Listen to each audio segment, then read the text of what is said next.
everyone. I hope this finds each of you so very well. I'm speaking to you from my studio in West Orange, New Jersey. Excited to have this opportunity to interview Andrew Hahn, a holistic psychotherapist who has specialized in healing trauma for the past 27 years. Andrew will be speaking to us from Waltham, Massachusetts. Andy's doctoral training as a doctor of psychology was very extensive and diverse. A few years after he graduated, Andy became the director of training at a local clinic when he began to have some psychic experiences that were outside the realm of typical Western reality. Following the lead of his intuition, Andy completed 2 years of intensive holistic study, and this led him to conclude that he could get better results by combining what he had learned during those past 2 years with his traditional trainings. Andy founded the LifeCentered Therapy Training Institute, through which he has trained people throughout the United States and internationally. His life's work and personal commitment is to help end a person's suffering and indeed to end all suffering. Andy's mission aligns with the mission of Grief and Rebirth podcast, which to encourage people to heal and end their suffering. I'm very much looking forward to a dynamic, impactful conversation with Andy about healing trauma, what people can do to be free of suffering, and so much more. Hi, Andy. Welcome to Grief and Rebirth podcast. Hi, Irene. That was just lovely. And thank you so much for inviting me. And I can't wait for us to have a conversation together. It's just exciting. We're going to help so many people. This is like so wonderful. So let's introduce people to you by having you explain to them what originally inspired you to become a therapist specializing in healing trauma. What inspired me was a moment, I would say. This ultimately did it. This is what set me on this path.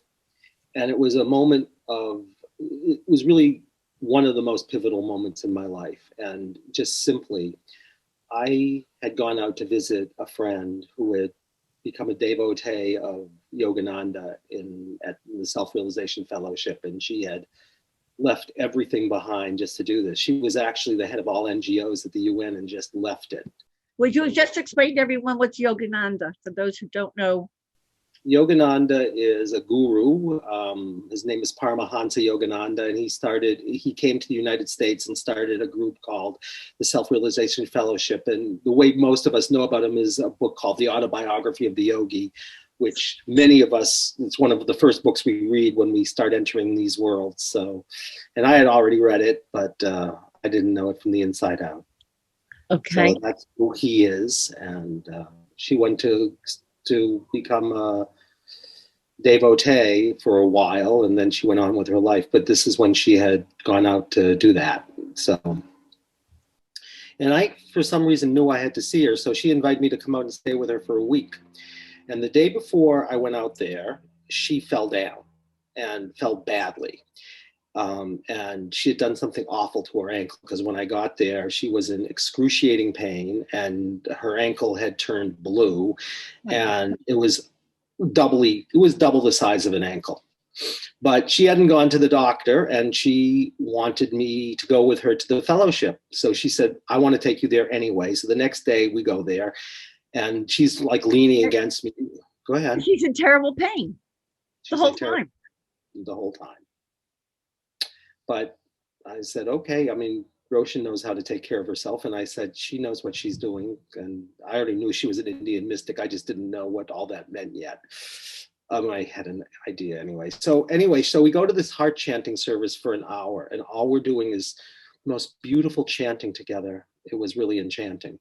And then she wants to walk me around the fellowship, the holy grounds of the fellowship, which I would say is as close to heaven on earth as I found in this country. And I highly recommend everyone goes to it. It's in Encinitas, California, and it's just breathtaking and so high vibrational and spiritual. I can cry about it now, and I haven't been there for quite a while. Wow. So we're walking around and we get to these two benches and she says, I can't, even leaning on you, I can't walk another step. I can't do it at all, even like with what little I'm putting pressure on my ankle. You're going to have to carry me out of here. And so she sits down on one of these benches. They're parallel with each other. And I wanted her to be able to put her leg on my leg so she could have it raised. So I go and I did something. I saw where I wanted to sit and I had to go around a whole lot of bushes to get to a little opening to get to where this was.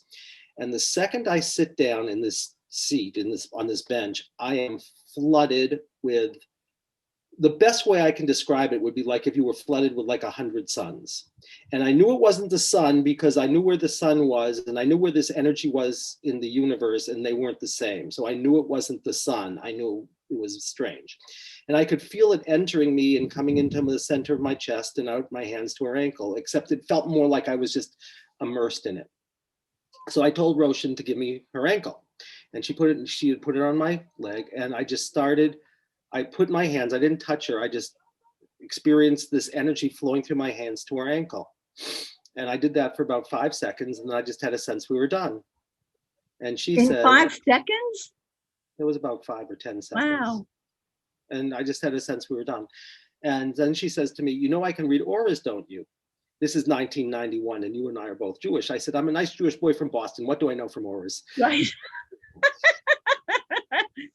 She says, are you aware that there's light coming through the crown of your head and into the center of your chest and out through your hands to my ankle? And I said, Roshan, I can't see it the way you're talking about, but I know what you're saying is true. And she said, you notice where you sat? It was a very strange place. And I said, yeah, because I had my reason. She said, that's not why you sat there. It's called the seat of the healer. Virtually no one sits in that seat. And that says something about who you are if you just end up sitting there. Wow. And so then we look down and there's no swelling, there's no discoloration. She gets up and she walks out with no pain. At which point, to coin a phrase, I said, we're not in Kansas anymore. We're like someplace else. And that was the end of 6 months of really quite remarkable experiences. And after that experience happened, not that I knew it, but I wanted to understand what had happened there and deepen it. So that led me onto this 2-year journey that I didn't know was a 2-year journey. I just kept going wherever I was led for 2 years and studied about everything you could imagine that was sort of non-traditional. And I did mystery trainings and healing through touch trainings and dark shadow trainings and psychic trainings and psychosynthesis, and I studied the Enneagram very deeply, and I did regression trainings. I did all kinds of things. And then at the end of that, and I was still a fairly mainstream psychologist while that was going on. So I had these two worlds. And at the end of that, I had an acquaintance, and she said, you got to go see this woman. She's doing miracles in New Jersey. Now, not even West Orange. I don't know where this thing took place in New Jersey, but she had been at a workshop in New Jersey, and she said, I don't understand what this woman did. But she told me the story of what happened. And the story of what happened is the woman who was running the workshop was named Judith. And one of the participants had such a bad case of asthma, she could barely walk up the stairs. This is what my acquaintance told me. She was like, you know, it was so hard for her to breathe. And Judith does a session with her. And during the session, she uses something called muscle testing or kinesiology, which I had not heard of in 1991. And has this woman tap all over her body, which my acquaintance didn't really understand. And at the end of all that tapping and telling a story, Judith muscle tested and it said that her asthma was cleared. So she told the woman, because Judith has a strong personality, to go outside and to walk and to see if she feels different. And the woman starts walking up the street, and then she starts to run, and she runs up the street and runs back, and she's exhilarated and exhausted is what I'm told. And the woman says, it's not a surprise, because she said, I've not been able to run a step in 7 years. Wow. So I said, that's interesting. And it turned out Judith lived 10 miles away from me. So, and Judith had started just training people, and I found out what she was doing, and I was doing things that she had no idea about, because Judith had no background in psychology at all, and no background particularly in energy. She was a neurobiologist, and she got interested in brain function, and so she learned neuro-linguistic programming. And then she found this really quite remarkable woman who was a craniosacral therapist, and she learned that person's protocol, a woman named Mary Louise Muller, who was a little angel in the world. And because I met Mary Louise once, and she's like really something. I remember the evening still. And then she became one of Roger Callahan's first students. And Roger Callahan was sort of the original person who did tapping.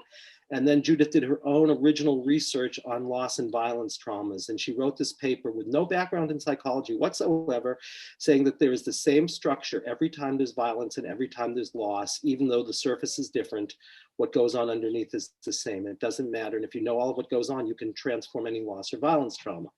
And that's what Judith knew. And what I knew was I had studied just about everything you could imagine in psychology.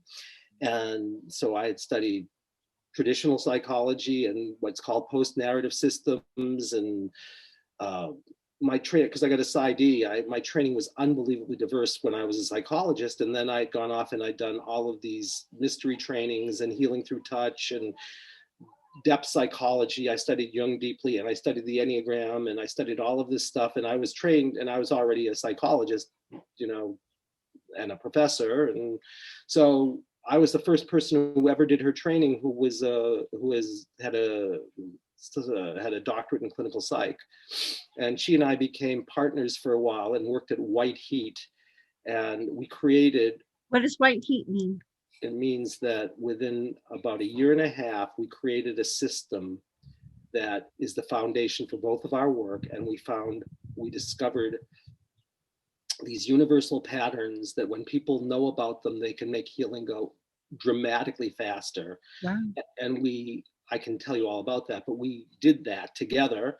And we were a very good team because I'm very, very big picture. If you tell me things, I can see like pattern. And Judith is a remarkable small picture person. So you give her any details and she'll find detail and build up from the bottom up. And I'm from the top down in terms of this, although all my work is from the bottom up. And so we created this system, and we were very different. Judith is medical modelly and very interested in cure and fixing. And I'm very non-medical modelly and very interested in healing and soul. So our worldviews were quite different. And our work but together you had it almost all covered. Yeah, almost all covered. So then that was in 1993 to 1996, and then we went each on our own ways. And I've been training people in what was called guided self-healing until about 4 years ago. We changed the overall name to LifeCentered Therapy, but any trainings we do for the public are still called guided self-healing because we teach you to how you can self-heal, but we're talking about it's guided by the larger self, which is really guided by life. But that's why we call it life-centered therapy, because we think life has its own consciousness, its own beingness, and our role is to be in alignment with life. And when we are truly free, we can play our roles and nothing will stop us. And that's why we called it that. And I love that. I really love your story and how you also guide people to help themselves to heal. Yeah. You don't have them dependent on you like that. You teach them. Well, you can teach anybody to do the healing work. The beauty of the healing work is I can explain it to a smart 10-year-old in 2 minutes and they'll get it and they can start doing it for themselves. But I've been doing it for 28 years and I still am learning stuff. I had a session the other day where something happened that had never happened before. And I do this for 28 years, 30 hours a week.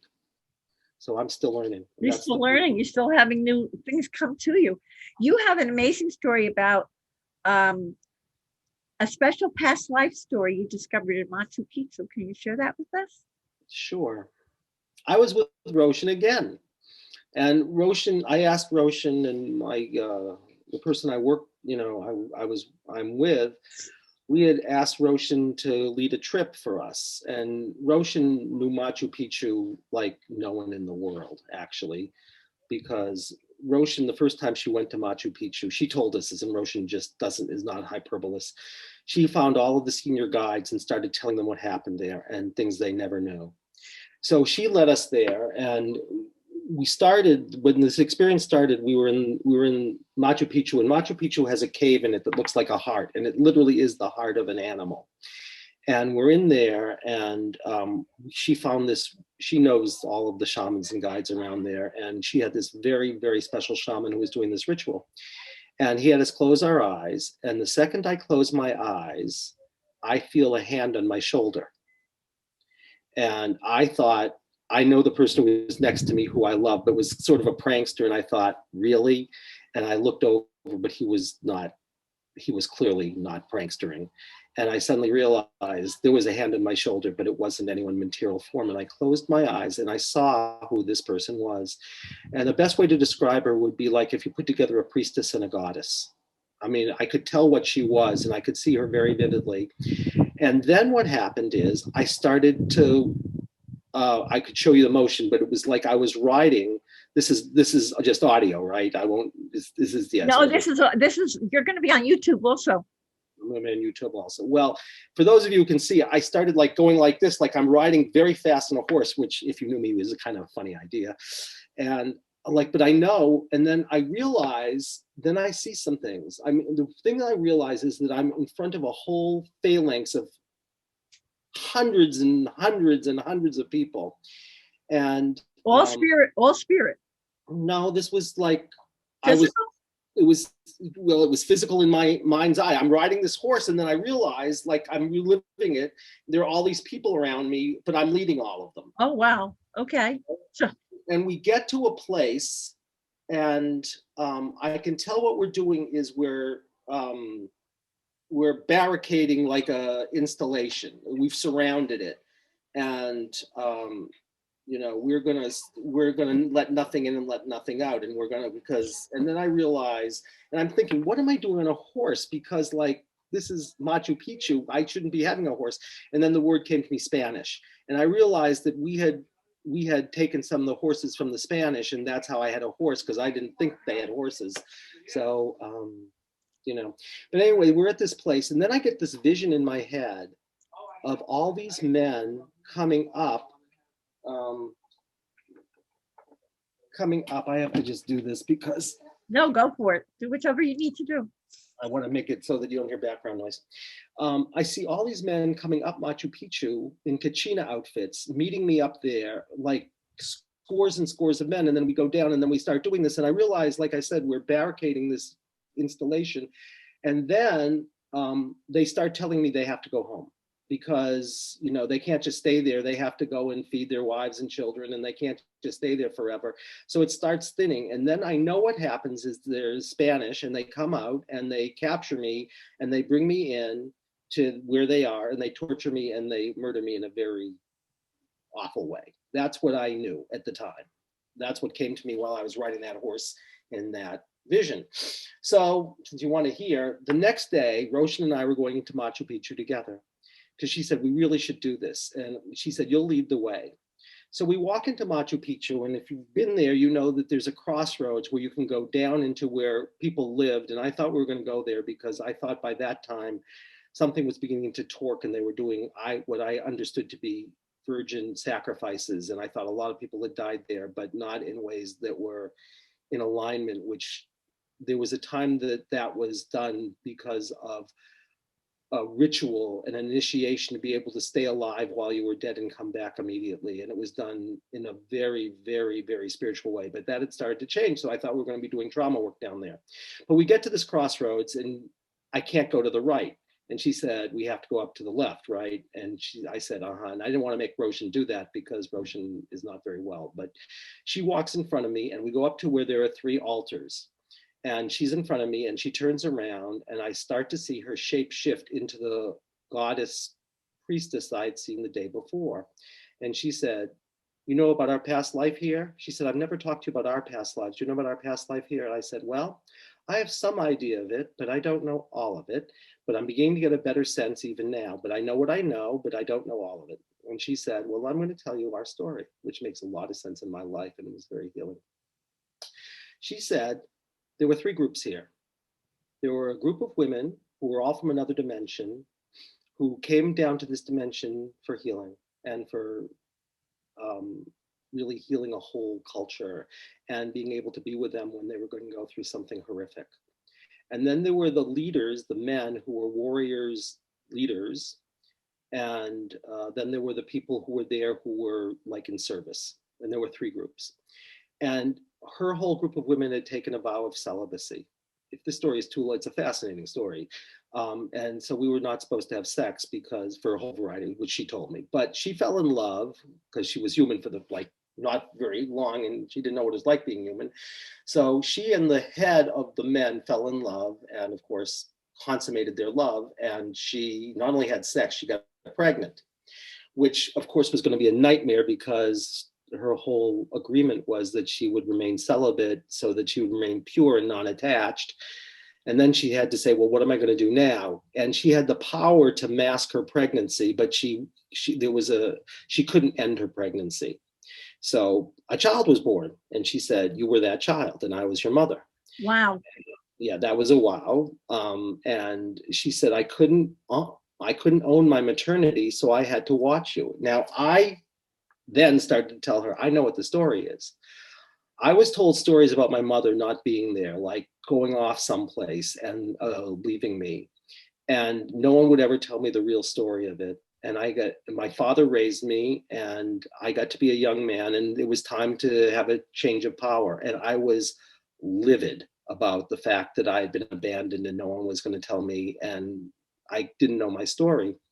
So when that power change started to happen, I got into cahoots with the Spanish and I started to do sacred mystical Christian rituals up on one of the altars in Machu Picchu, which of course is sacrilege to say because to have Christians doing rituals in Machu Picchu is an anathema.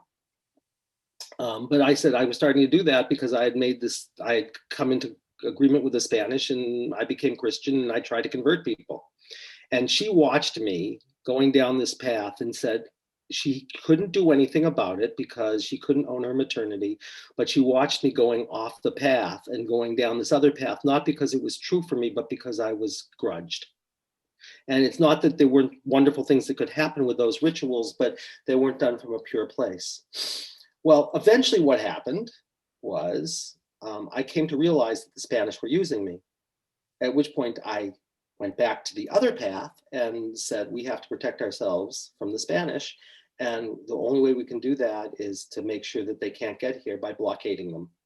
And so I was the leader of this group at that point, and I went and we blockaded them, and then we picked up the rest of the story. That's the story. So that's what I learned, and it had a lot of meaning in my life, which I could tell you, except we don't have enough time. But hey, listen, when you come back the next time, maybe we'll revisit. I'll tell you what's really amazing. We'll give everybody coming attractions. Okay, let me tell you what's amazing though. So I go and tell our guide this, who is probably the most renowned guide in Machu Picchu. And I tell him the whole story and he says, you know what story you're telling? And I said, I have no idea. I have no idea of the history of this place. She said, you're telling the story of Tupac Amaru, who's called the Lost Incan. And you're telling everything historically that's known about him exactly the way it was known about him. And then I told him about the rituals that I was doing that were Christian rituals, and he turned like white. And he said, I'm going to tell you something that no one else knows because I'm going to write it in a book, but I'm very scared to write it, which is about 4 years ago, I brought a group of Christian mystics who are bishops and cardinals to Machu Picchu. And I was describing to them how there were 3 altars, one for the women, one for the men, and one for the people who were sort of supporting them. And one of the cardinals said, no, you're wrong. And he pointed to one of them and he said, that wasn't for the people. That was just a lie that was told. Christian rituals were being done on that altar. And that was the altar I pointed at where I said I was doing Christian rituals. Wow. He turned white as a sheet. He said, I'm going to write this in a book, but like, I'm kind of worried that when I do, because it's so, it would be such a sacrilege to say this when, we want to honor the Incan people, to say that there were Christian rituals going on at the top on the biggest altar in Machu Picchu. So, but that story. That's your story though. It's my story. You've brought us a first on Grief and Rebirth podcast because I've talked to people about past lives and we've talked about the concept of it and we've mentioned a few, but we've never had one in such detail. And this is wonderful. I'm so glad for people to hear this. And when we teach people how to find their own quote unquote past lives, if they believe in past lives, and if they don't, we'll just say, it's an undreamed dream or your personal mythology or just your imagination. But if you have had many, many symptoms that you've been working on forever and you haven't found the root in the other lifetime, you can get results that you would call miraculous if you find the right other lifetime and transform it. I could tell you story after story. I could tell you one for sure. And, if you I want to hear some of your stories. So when people go to the Life-Centered Therapy Institute, if they want to, they can also dive into learning about their past lives, I would think. They almost always learn about their past lives karmically or genealogically, because we find out where the root is. We find out what your real intention is, which sometimes is what you think it is, but sometimes the things you come in with are really symptoms of something deeper. And if there's symptoms of something deeper, like betrayal or you can't let go or neglect, I can find the theme and I can find out where it originates. And if it says it originates in your lifetime, we'll go to someplace in your lifetime. But if it says it originates in another lifetime, I say to people, what's your belief about other lifetimes? And if they say, I'm open to it, I say, great. And if they say never mention it, I don't, because I don't care what they believe about it. And but people who've worked in this lifetime forever and not gotten the results they want will often get results that look biblical within a half hour in one session, because they never occurred to them. So everything in this lifetime actually was an echo of a replaying of something that was a bleed through from another lifetime that their soul was helping this person try to remember. But of course, we don't know that. We just think it stinks. That's fabulous for our Grief and Rebirth podcast audience to know about. It's wonderful. Yeah. Tell us some of your amazing stories about clients, different ways. Like, give us one or two or three about people who've healed through your Life-Centered Therapy Institute. All right. Turn us on, Andy. All right, I'll turn you on. I was at a conference and I was doing a breakout session in front of about 100 people in an amphitheater. And I asked for volunteers to do a session. This woman, gets picked in a way, it doesn't matter, but she gets picked and she comes up and she says, I have tried everything. She says, I have this major depression and nothing is touching it. I've tried medication, I've tried cognitive behavioral therapy, I've tried energy psychology, I've tried everything. She said, I feel weighed down, I feel helpless, I feel hopeless, I can't move, and I'm just totally stuck and I'm scared. And so I muscle test and I say, are we to work on that depression? Is that the most important thing to work on? And it says no. So I say, okay, it says that's not the most important thing. And then she starts to hyperventilate in front of all of these people and she starts having a panic attack. And she says, I know this is crazy. And I've tried cognitive behavioral therapy for this too, and many other things. And I take meds for it. And she actually spoke in front of people. She had to take major meds to do it. She said, I know these people are going to kill me. And people have told me it's a crazy thought, but I know they're going to, and it makes me crazy. And I muscle test and I say, is that it? And it says, no. So she says, well, I don't know what it is. So I say, is that true that you don't know what your highest intention is? And it says, yes. So I find it in our framework, and it's a pattern we call a death wish. And a death wish just means that there's a part of you that wants to die. And I found out where it originated, and it originated in a karmic past life, which she was open to. So a part wanting to die can be two things. It can mean something so bad happened that you wished you were dead, or it can mean you had such a traumatic death that you dissociated before you died, at which point you get stuck outside your body. Because of course, if you don't want to experience that physical or emotional, spiritual pain of dying, you'll leave, just like anybody will under those circumstances. You leave the body before you're dead. And if they kill then the body, you're kind of stuck. And so I said, I had her say out loud, a part of me wants to die. And when I did the muscle testing, if people know muscle testing, I press on an arm, and if it stays strong, it means yes. And it stayed like steel. And she couldn't keep her arm up when I said, no part of me wants to die. And I asked, does that resonate with you that a part wants to die? And she said, it makes no rational sense, but it does resonate with me, even doesn't really make sense. So I said, when you really allow who's ever here who's saying, I want to die, I just want you to scan your body and see what you notice. And she starts scanning her body and she says, I'm having extreme pain in my neck. So I said to her, well, it's not you that doesn't want to die. It's a person whose name is extreme pain in neck. It's not your extreme pain in neck. Its name is extreme pain in neck, just like your name is Sylvia. So what you're going to do is you're going to bring all your attention to extreme pain in neck to such a degree that you're going to become it from the inside out. It's like an actor who's choosing to become a role and fully enrolls themselves. And then I say one of three things will happen. I didn't explain all of this. Either you'll start living it out like you literally are an actor in a play, or you'll see images like you're watching a movie, or you'll just know what's happening like you're reading a novel. And really what we're going to have happen here is I'm going to talk directly to pain and neck. And I say, pain and neck, where are you beginning? What's happening? And what have you come to share about this wanting to die? And then for people who can see, I will show you what happens. She starts violently wrenching her neck like this over and over and over again. And she says, oh my God, there's a guillotine coming down on me, and they put me face up. So they must have really, she tells us this later, she's screaming. She says, there's a guillotine coming. And she says, she starts screaming, I can't move. I'm way down. I can't move. The only thing she could move. So I'm way down. I'm helpless. I'm hopeless. I can't move is literal. People are always literally telling the story. It's not metaphor, right? And she says, I'm in front of this whole crowd of people, and they're throwing, it's clearly the French Revolution. They're throwing things at me and they're cursing me. And I'm vowing I will never be in front of a group of people again. Never. And she's screaming all of this. And then she says, like, God, I was a good Christian woman. Why did you forsake me? And she's gone to all of these spiritual conferences. She says, I can never feel the presence of God. She said, I will never believe in you again. She's screaming all this stuff. And she didn't tell us that she had awful chronic neck pain, which she attributed. Oh my goodness. Right? Awful. Well, the accident was trying to get away from something. Literally, she was trying to get away from something, and she terribly hurt her neck. That was her story about the accident. So there are no accidents. There's only, our soul is creating things for us that look like accidents, but they're really an invitation to remember. So she's screaming all this stuff, and then she says, I must have died.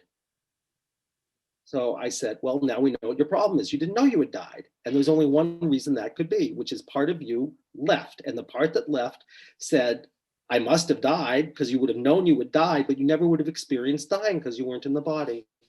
And so you're living out the end of that woman's story.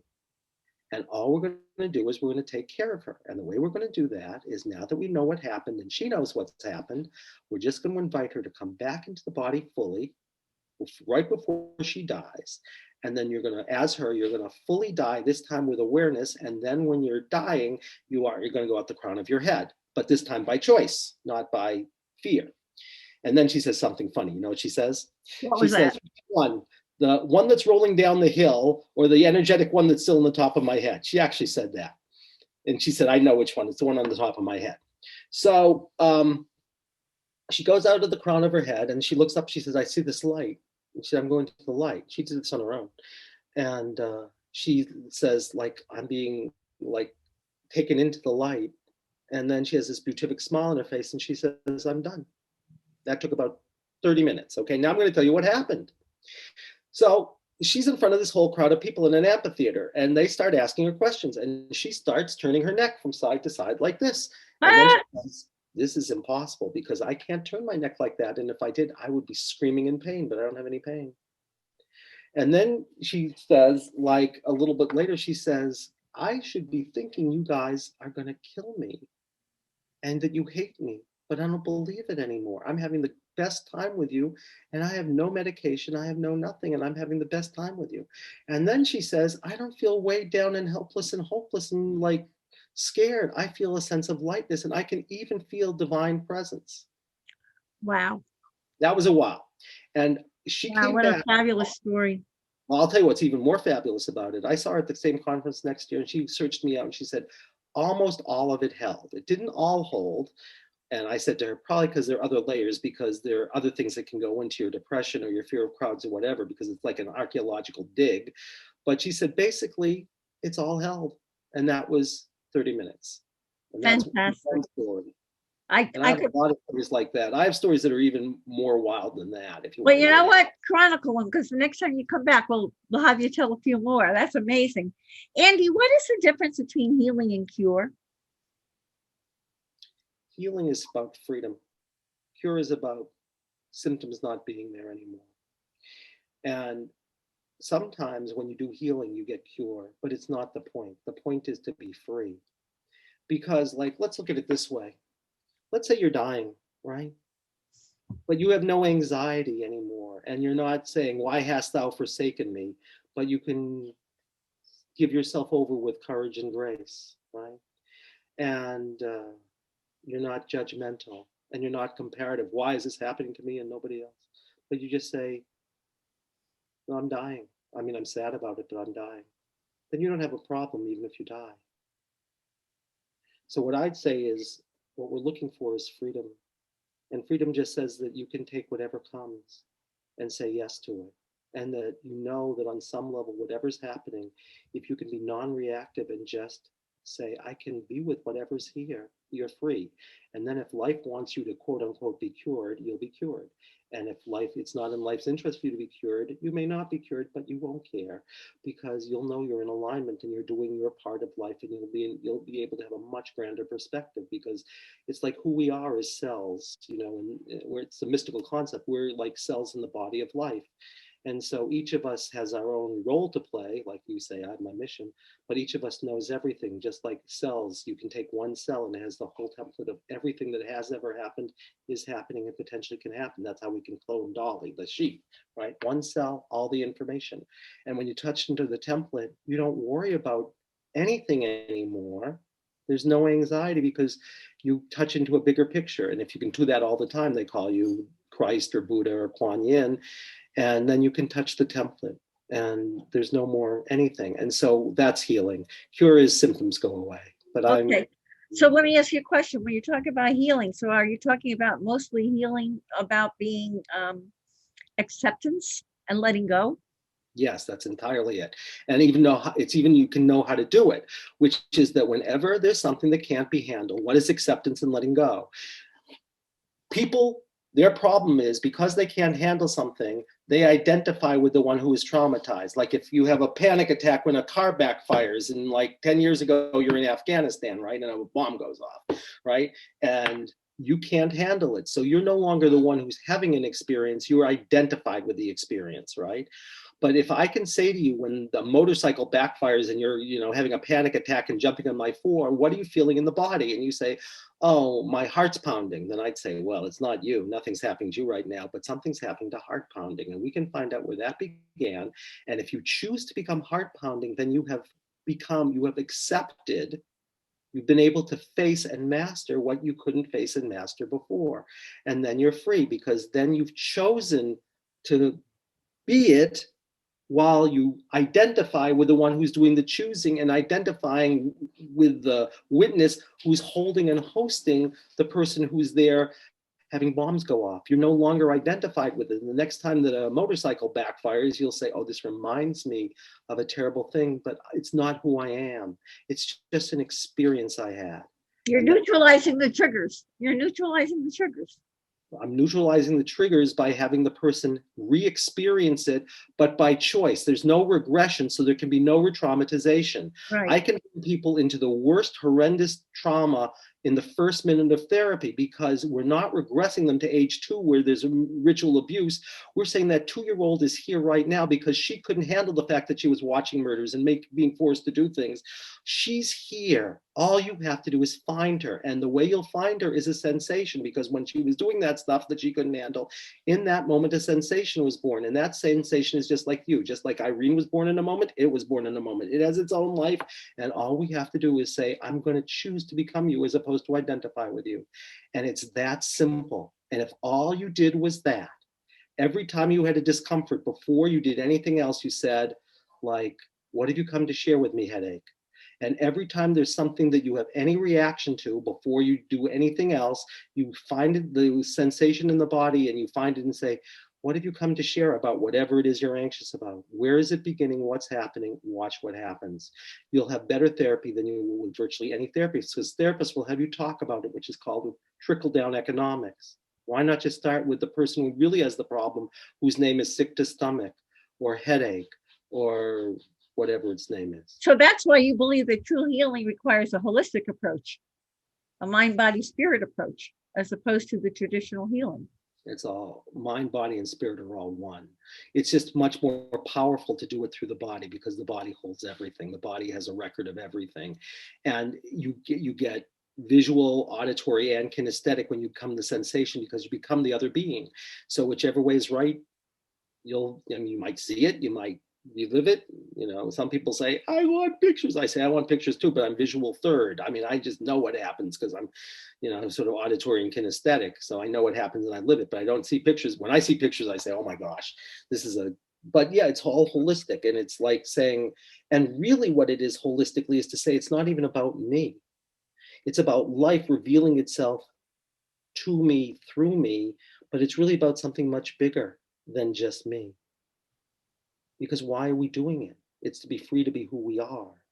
And in order to be free to be who we are, the first thing we have to do is to say, how do I, if I was going to put it simply, how do I heal all the karma? And karma simply is just something that couldn't be handled. And as you're healing all that karma and you're becoming free to be who you are, you're evolving. Of course, it's all about evolving. All about evolving. And you get to evolve because you don't get in the way.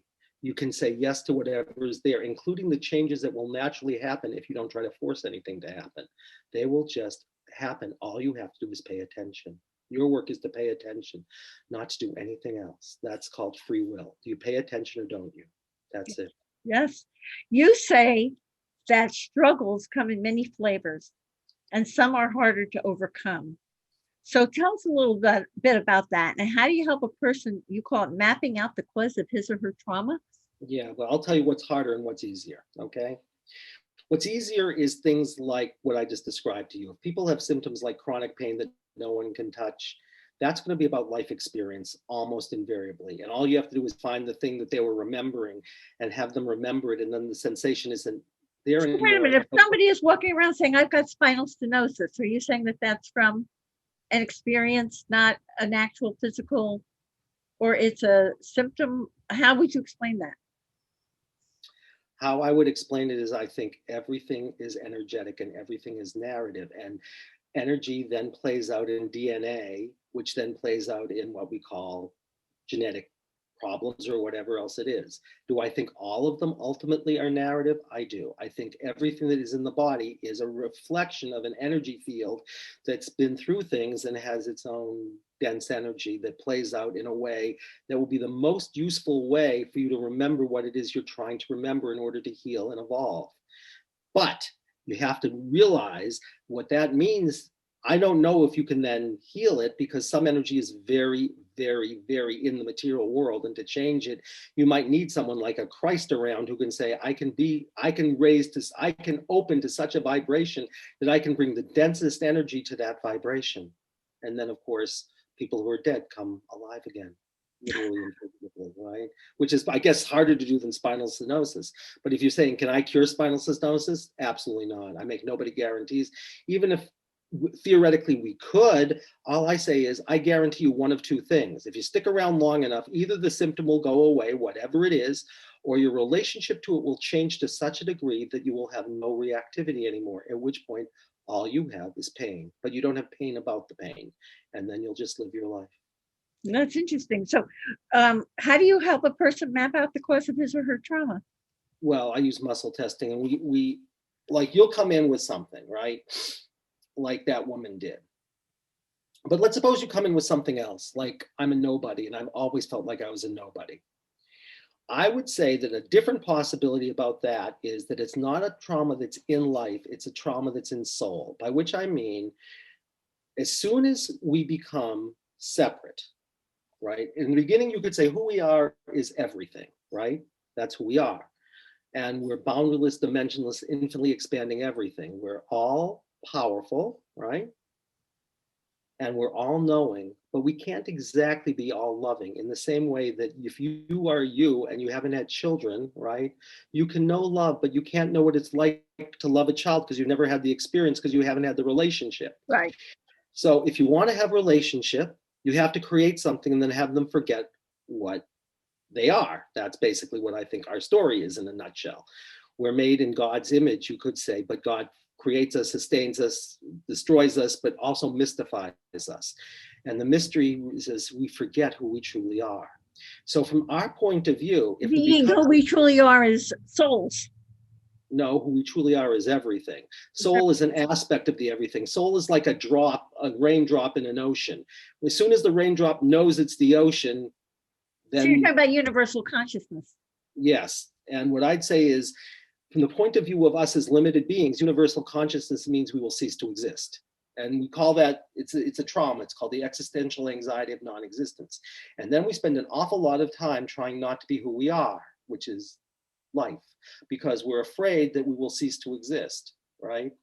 But if we could, now, then what happens, the way we protect ourselves is we identify with an I. So if I'm an I, then I don't have to worry about non-existence, except there's one problem, which is I am this I in the context of a trauma. So I'm going to experience myself as being something that I would call negative. And that protects me from non-existence, but it creates its own problem. So let's say I say I'm ordinary and defective, all right? Well, that's protected me from non-existence, but it's like out of the frying pan into the fire, because even though it's protected me from something, so it's serving me, it becomes its own problem. So then I have to create a personality, which will be around the way not to experience this thing I'm most afraid to experience about myself, which is I'm ordinary and therefore defective, which if you knew me, you'd say I'd rather be dead than being ordinary and defective. So, but what happens, so I then have to compulsively be special, right? And compulsively get approval and compulsively connect. But I never really get to be special. I never really get to connect. I never really get to be who I am, because I'm being these things in order not to experience a fear. Now, let's suppose I could experience that fear for 1 second. And I could say, okay, I'm ordinary and defective. Then I'd be free. And I'd find out that the thing that was my worst nightmare, which was a black hole that was going to suck me into it, was really love. Because what's gravitational pull? It's like love. And it's inviting us to be who we truly are, which is everything, which is to enter the black hole. But we've called it by the wrong name. And we spend all our lives trying to get away from it. Now, that trauma is harder to resolve than one where you've had a trauma and life experience, because it's like climbing a mountain. You keep going and going and going, and it gets harder and harder and harder, because life will give you more and more challenges about the things that are your deepest fears about yourself that have nothing to do with life experience. They are the lens through which you experience life. And so if you know the Enneagram, if I'm someone who's a self-forgetter, and I say I respond, therefore I am, for me to say I'm going to stop being responsible and do what I want is like pulling out fingernails. That's not true for me, because I'm a heart point, I'm not a belly point. So for me, it's about craving. And for me, the problem is discernment, because of course I have no head. And so I tell myself a story. I feel, therefore I am, because I'm a heart point. But why do I have to elevate feeling over being? Because I don't want to have to deal with my fear that there's no head there. There's just a black hole. And so, of course, beyond discerning. And that's like climbing a mountain. As my partner in this says, she says it's like climbing a mountain, and you keep going because you have to go to deeper and deeper layers of those fears until you finally touch this fear called non-existence. And can you sit with that fear? And if you can, going up that mountain is really hard, because you get less oxygen, you're more tired, you have less supplies, it gets steeper, and you can't see the summit. But you know it's there. And the only way you know is you take a break and you say, oh my God, look how far I've come. So those are different kinds of problems. They're existential as opposed to material. Right. So, but Annie, tell me why it's so difficult for people to give up their painful stories. They're suffering and they don't want to give them up. They don't want to do what they need to do to heal. They don't want to. I don't believe that. No? No, I believe they don't know how to do it. Because they don't know. I don't want to give it up could be a story. Let's suppose I don't want to give it up, and I have you in there and you say, I don't want to give it up. I have to hold on to it. Let's suppose. All right. But isn't that often a person's identity when they hold on to their trauma and their suffering? No, it's their pseudo identity. It's not their identity. It's not who they really are. It's a story. Let's suppose 5 lifetimes ago you had a baby and someone was taking your baby and you say, I don't want to give it up. I can't give it up. And they take it away from you. And you come and say, I have to hold on to everything I can hold on to. But it's not you saying it. It's somebody 5 lifetimes ago who was having their baby taken away. So I don't think there's any such thing as resistance. I think there's only remembering. It's therapists who think that people don't want to give up their suffering. And so they say they're resisting. They don't want to give it up. But they're in my experience, wrong, because they don't have the technology to know what to do with someone who comes in and seems to be resisting, because there is no such thing as resisting. There's only remembering. And you can't step outside the process. If you come into my room and say, I don't want to do this, you think you're Irene in 2021, but you're not. You're somebody in a story that's being forced to kill someone and they don't want to do it. And then you're just playing it out and you think it's who you are, but it isn't who you are. It's just an experience you're having. And I would treat every experience the same way. That's why I say there is no such thing as resistance. There is no such thing as pathology. There's only stories we don't know yet because we haven't found them and don't know what to do with them. There is no such thing as regression because it's all happening right now. All you have to do is be willing to go on that journey. And everyone I know who I've ever found is, because they have tried so hard, but no one knows how to help them do it. And that's why I'm here, because like it makes me crazy that they go to therapists and therapists say you're unworkable. And I would say, no, therapist, you just don't know how to do the work. I mean, I don't want okay, so someone's had a really hard time finding people to help them, whatever their problem is or whatever. They hear this podcast, they go, whoo, maybe this guy's got some help. He could help me. And they live far away. Tell us about your online healing services and the benefits of healing through your, how all that works through the life-centered healing therapy. If someone is listening here and they're thinking, maybe I can try this, but how do I do this from online or whatever? It's simple, because I use muscle testing. You don't have to be sitting in the room with me. All you have to do is say, I ask you one question. If you could have anything you desire, even if you didn't think it was possible, what would you intend to get from the time? So you're not settling, you get exactly what you want. That's all I ask you. You're going to tell me, and I'm going to write down everything you say. Then I'm going to start muscle testing. And what I'm going to do, from a distance, you can do this while they're in their home on Zoom with you. I'm going to tell you how. Okay. If your audience doesn't know muscle testing, I have to explain that, but it's just simply a way that you can find your deepest intuitive knowing. It's the same kind of knowing you would have if, Irene, you had a child, right? You had a car accident. Let's suppose a car rolled over your child, right, and it was a 2,000-pound car, and you go and pick up the car, and you weigh whatever you weigh. And someone asks you, how could you do it? And you don't say, I figured it out. You don't say I had an emotion about it. You just say, I just knew. And when you're in alignment with I just know, you become very strong. And so what I'd say is that knowing is always there. And we just ask your body to be a means of communication for it. Whenever I ask a question, if I pressed on your arm, if it stayed strong, that would mean the answer is yes. And if it relaxes, that would mean the answer is no. So then the question is, how can I do that when you're not in my office? And I'm going to tell you how. All you have to do is remember cells and bodies, right? And we said the surface of every cell is different, but underneath it, every cell is a hologram. It has all of the information in the whole universe. And just in the same way that I say, Irene, when you have a problem, there's a dense energy. Bring all your attention to it, so much so that you're going to become sick to stomach. Now, all I do is I do the same thing. Irene is a dense energy, because believe me, if Irene wasn't a dense energy, you wouldn't be calling me up for therapy. So you could say, Irene is a dense energy in the body of life. And all I'm going to do is because I'm not traumatized right now, I'm going to go into the template and find the dense energy I call Irene, and then I'm bring all my attention to it, and I'm going to become that energy, just like you would become sick to stomach from the inside out.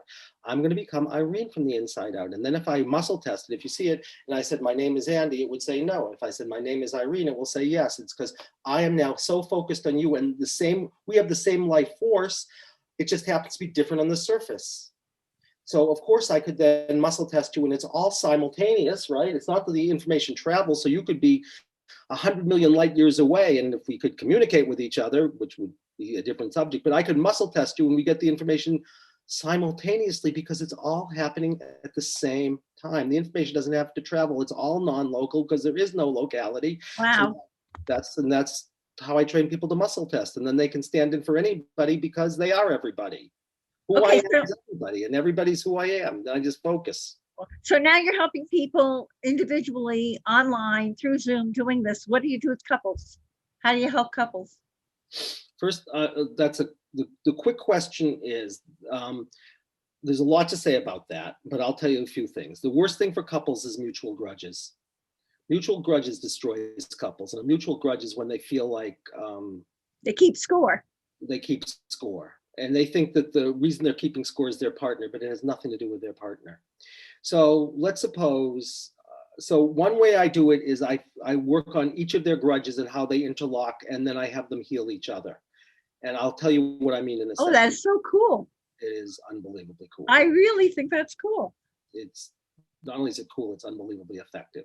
The other way I do it is I use the Enneagram, because the Enneagram, I can help people understand themselves and their partner from the inside out. Because if you know the Enneagram really well, which I do, it's like if I know your point and I know your partner's point, I can tell you about your relationship, and I can tell you what draws you to each other, what the challenges are. I can tell you everything. And you'd say, are you in our house? Because you're telling us things that we couldn't even articulate. And it's just because the framework is so powerful. And so I can then help people understand each other also. And I can then help them be free of their compulsions by finding their core fears. But I'll give you a quick example of the mutual grudge, okay, very fast. Yeah, that's cool. Go ahead. Well, if you want to hear both sides of it, it's really amazing because they line up so well. And this story is actually in our book. A man and wife came in because he had slugged her. And they were both in shock because that wasn't like him. And so I'll tell you about that. We did a little work on what would happen so it would never happen again around safety. But then it said I was to work on a mutual grudge. So I asked her first, and I'll tell the story not the way it exactly happens because it's a little bit more interesting this way. I'll tell it this way. So I asked her first what's going on, and she says, what would you pick any scene you like? Well, they both pick the same scene. That doesn't always happen. They can pick any scene they want, but just tell me about a time it doesn't work. So she tells me about this time it doesn't work, and she explains it. She says, look, I went there, and I have to give you the backstory for 2 seconds. They're a couple. They're both sort of working class, very large. He's very large. She's very large. And they've just had a kid, and she was going to be a stay-at-home mom, which is what she wanted to do. And he was a master electrician. But then he had an accident right after they had the kid, and he was having a workman's comp, trial. And so he wasn't bringing in any money at that point. So he had to be a stay-at-home dad, and she had to go and work, which was not making her happy and not making him happy because he didn't really know what to do with the kid, and she didn't really want to go and work, but that's just the way it was. And that's what happened. So there's a long story to this, but the short story is she's coming home one day, and he's trying to do the diapers, and he's doing it in a way that she thinks is like funny, right? And not particularly effective. And she says jokingly, she thinks, oh, that's a stupid way to do the diapers. And he goes off and slugs her. Okay. So I said, what did you want to have happen? And she said, all I wanted was for him to acknowledge me and let me help him and appreciate that I could really do something and he didn't really know how to do it.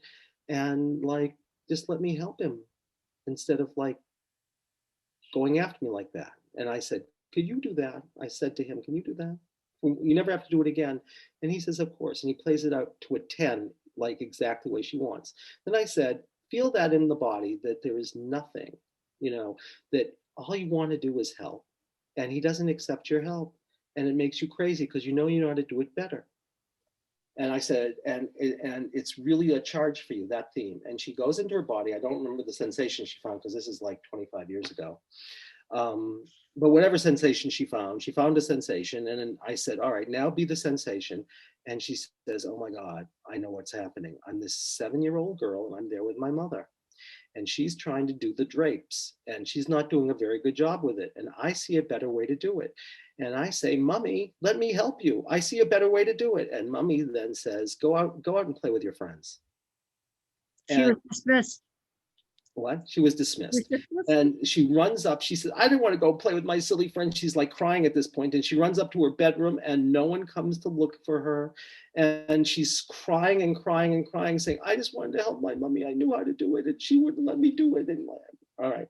So I say to him, could you stand in for the mother? What did you want? And she says, all I wanted was for her to say, oh, of course you can help me, sweetheart. Thank you so much. You are such a bright little girl. He does that and she breaks down in tears and like the sensations all go away. All right, she's happy at that point. Let me tell you his story, okay?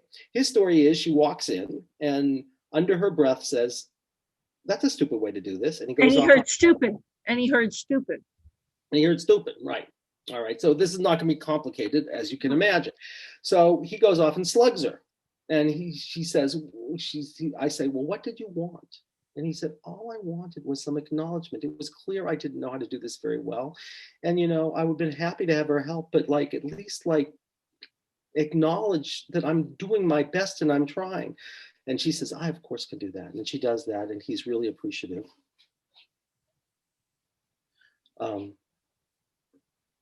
He's really appreciative. And I say, okay, forget her.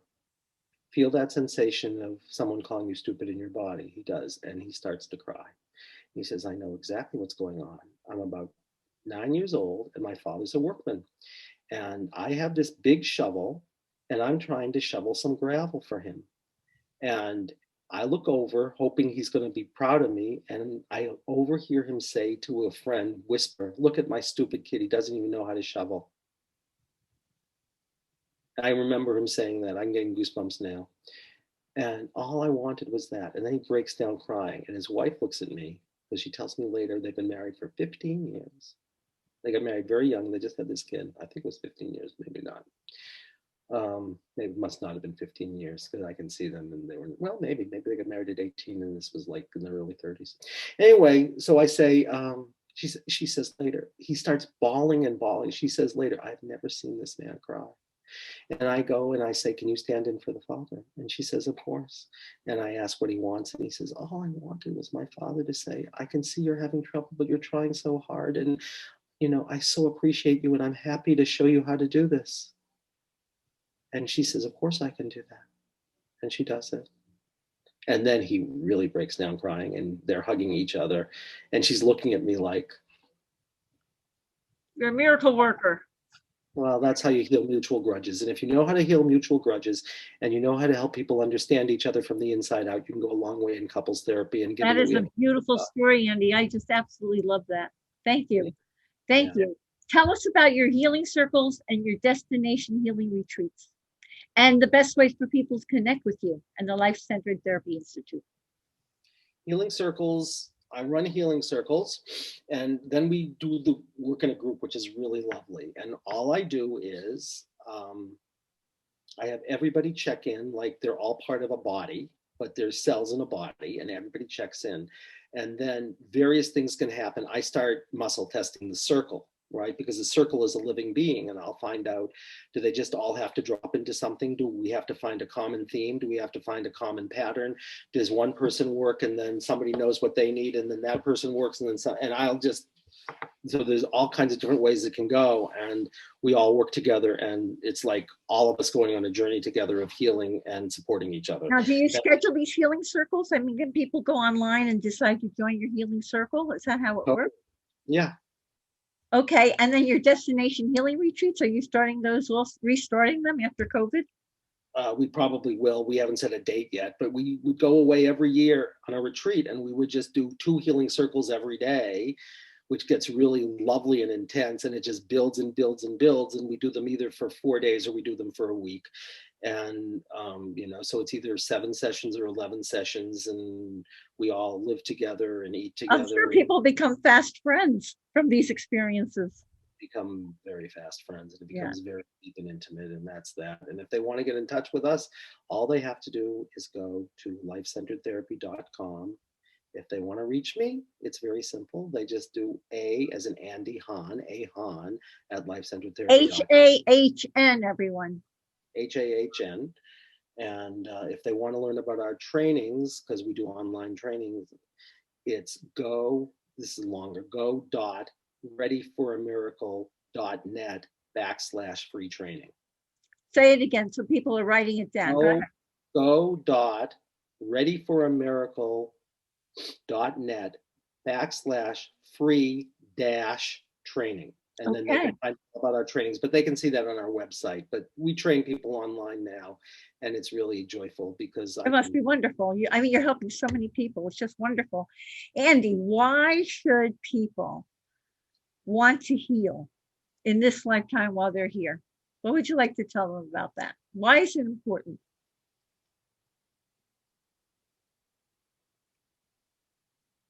guess they have to make up their minds if they want to be free or they want to live a life of being like on automatic. And well, yeah, go ahead. That's free will. That's free will. Free will is, you want to be free, which means you have to face the things that you haven't wanted to face, but then they don't run your life anymore. Or you're going to let them run your life and not necessarily be aware of it, but eventually they'll show up because something will happen to you, or they'll play out in symptoms or whatever. And eventually life keeps knocking and keeps saying, I'm here, and we keep running away, and they keep saying, I'm bigger than you are, and I'm not going anyplace, and I'm going to help you because I'll never leave you. And you say, I wish you would leave me, but it's the one thing that says, you'll never be alone. I'll never abandon you, and I'll always help you heal, even if you don't like what you're seeing, because in order to heal and grow, you have to face the things that you're most afraid to experience. And no, that's free will. I think free will is simply, do you go kicking and screaming, or do you say, what the heck, I'll smile and I'll face it? That's it. I think it's wonderful and beautiful and so true. And Andy, what is your tip on finding joy in life? Well, I have two tips. The first one is, you have to let go of the things that are in the way of joy, right? And that's everything we talked about today. Whenever there's something you reacted to, you won't have joy, right? So you have to feel in the body the reactivity and let it share. Then I would say then there's one other thing. I'll say one small thing, which is some people have trauma around joy because it's been traumatized. Then you have to do this, but start with, what are you afraid of if you experience joy? And what you'll usually find is some kind of sexual abuse. And that will literally be about joy and pleasure, because some people have charged on pleasure and joy. But then I'll tell you what I think the best way to do it is. Go to a quiet spot that you really love and ask, like the deepest part of you, like your gut, what you know is true for you. What's true for you? Like if you're really living your truth, what's true for you? And then bring your attention up a little bit to the center of your chest. And there's a soft voice there if you listen. It's not what you want to do. It's what your deep heart says is, I'm going to have a message for you. And you listen and say, given that what I know is true for me, what do I really desire? And not sort of a superficially desire, but what would really give me a sense of aliveness and joy? And like every moment I'd be saying yes. And then whatever it says, go for it. And then use your head, which is the last place to go, your head, which doesn't know anything about what's true for you or what your joy is, but it may be able to help you make it happen. And so everything is reversed. The head thinks it knows everything. It knows nothing except for the fact that once you know what's true for you and what you truly, truly desire, what you long for, you can say, maybe I can help. Maybe I can be discerning and help make it happen. That's my wisdom. You know what, everyone, you're listening and you're watching two people who know what joy is, because what Andy does is his mission and has given him tremendous joy. And what I'm doing through this podcast is my mission and is giving me tremendous joy. So I would say that we are living what you just said about finding that peace that really makes you happy. And Andy, I know from personal experience, that truly from my own personal experience, that healing transforms a person's inner world and shifts that person's reality in many positive ways. I really applaud you and your Life-Centered Therapy Institute for the significant healing transformations you are making in people's lives as you actively pursue your mission to help end all suffering. Bravo, brother. And I'm already looking forward to bringing you back on this podcast to introduce the Grief and Rebirth podcast audience to your upcoming book titled 1 Hour Miracle. Thank you from my heart for this dynamic, impactful, important, healing interview. And here's a reminder, everyone, that you can see the show notes and all Grief and Rebirth podcast episodes on ireneweinberg.com. And make sure to follow us and like us on social at Irene S. Weinberg on Instagram, Facebook, Twitter, and YouTube. As I like to say, to be continued, many blessings, and bye for now.